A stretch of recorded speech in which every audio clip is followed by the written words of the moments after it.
요양보호사 자격시험 대비 제3장 노인의 인권과 보호 강의를 시작하겠습니다. 이번 시간에는 시설 노인의 권리, 노인학대의 유형, 그리고 학대 발생 시 대처 방법과 관련 기관에 대해 핵심 위주로 살펴보겠습니다. 시설 노인의 권리 기출 사례입니다. 편지를 마음대로 열어본 상황은 사생활과 비밀 보장에 관한 권리 침해에 해당합니다. 팁을 하나 드릴게요. 우편물이나 사진 촬영 등은 사생활 침해지만 통장을 무단으로 관리하거나 개인 물품을 마음대로 처분하는 것은 재산권 침해라는 점 반드시 구분해 두시기 바랍니다. 노인학대 유형 중 정서적 학대 문제입니다. 무시, 비난, 욕설처럼 물리적 힘을 쓰지 않는 학대를 정서적 학대라고 합니다.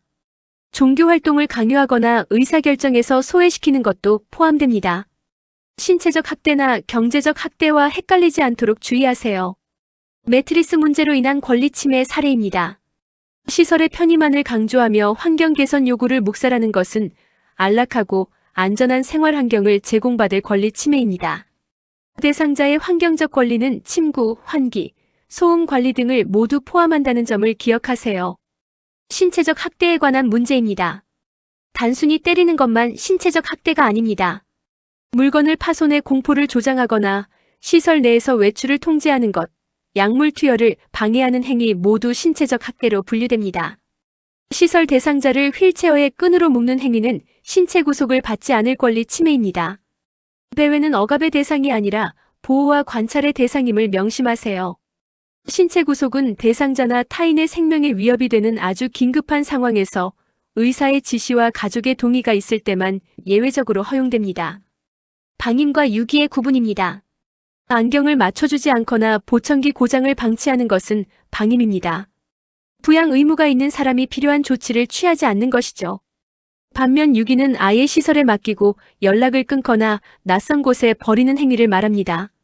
모두 똑같은 머리 모양을 강요하는 것은 개별화된 서비스를 제공받고 선택할 권리 침해입니다. 시설의 효율성보다 노인 개인의 선호와 일상생활에 대한 통제권이 우선되어야 합니다. 경제적 학대 사례입니다. 치매를 앓는 아버지의 재산을 동의 없이 이전하거나 연금 통장을 돌려주지 않는 것은 명백한 경제적 학대입니다. 재산에 대한 권리를 임의로 변경하는 행위는 항상 주의 깊게 살펴봐야 합니다. 노인학대 유형을 올바르게 연결하는 문제입니다. 경조사 참석을 방해하는 것은 정서적 학대입니다.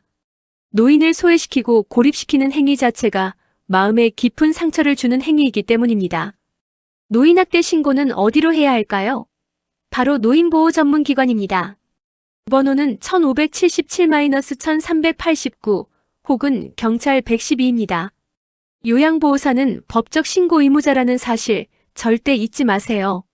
신고하지 않으면 과태료 처분을 받을 수 있습니다. 다른 대상자에게 맞았는데도 방관하거나 폭언을 하는 것은 존엄한 존재로 대우받을 권리 침해입니다. 인권보호는 요양보호사의 기본입니다. 이런 상황을 목격하면 즉시 제지하고 시설장에게 보고해야 합니다. 경제적 능력 없는 노인에게 부양자가 생활비를 주지 않는 것은 경제적 학대가 아니라 방임입니다.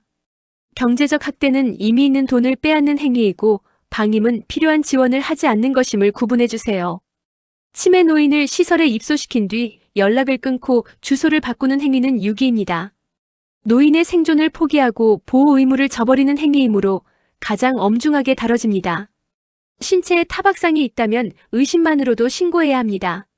증거를 찾으려 애쓰거나 스스로 가해자를 훈계하지 마세요. 오직 전문기관에 신고하는 것이 대상자를 위한 최선입니다.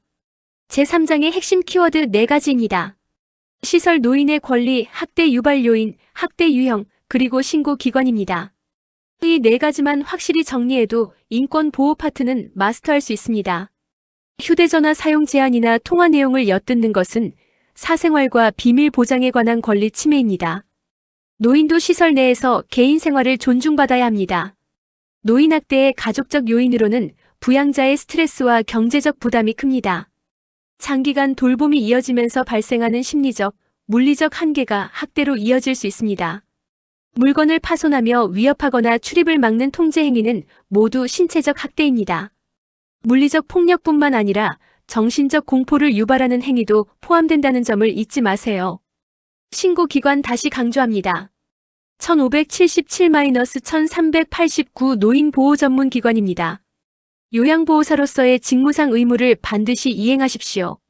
노인학대의 사회적 요인 중 하나는 가족에게만 책임을 전가하는 인식과 사회적 지지망의 결여입니다. 개인의 문제가 아닌 사회 전체의 예방 체계가 필요한 이유입니다. 신고 의무자가 학대를 알고도 신고하지 않으면 500만 원 이하의 과태료가 부과됩니다. 신고는 요양보호사의 선택이 아닌 필수 의무입니다. 자신의 가구나 사진으로 방을 꾸미는 것은 안락하고 안전한 생활 환경을 제공받을 권리입니다. 시설이 개인의 공간을 침해해서는 안 됩니다. 고의로 치매 노인을 찾지 않는 것은 유기입니다. 방임과 혼동하지 마세요.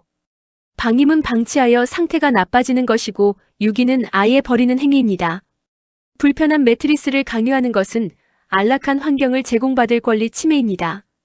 요양보호사는 대상자의 건강 상태에 맞춰 환경을 조절해야 합니다.